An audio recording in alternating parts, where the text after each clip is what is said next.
সুস্থতা এটা অনেক বড় নিয়ামত। একবার মুসা আলাইহিস সালাম আল্লাহ তাআলাকে জিজ্ঞাসা করতেছেন, আল্লাহ, যদি আপনি আল্লাহ মুসা হইতেন আর আমি মুসা যদি আল্লাহ হইতাম, তাহলে আপনি সর্বপ্রথম আমার কাছে কি চাইতেন? আল্লাহ তাআলা ডাক দিয়ে বলতেছে, ইয়া মুসা, এটা তো কোনোদিন সম্ভব নয়। মুসা আলাইহিস সালাম আল্লাহ তাআলাকে ডাক দিয়ে বলতেছেন, আল্লাহ, আপনি একবার শুধু মনে করে নেন। আল্লাহ তাআলা বলতেছে, মুসা,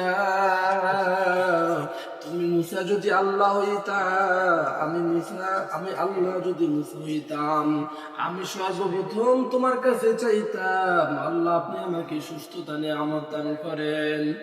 এই সুস্থতা নিয়ামত এটা অনেক বড় একটা নিয়ামত। যার দুটো পা নাই, চক্ষু নাই, সে বুঝে হাত পা চোখের কত মূল্য।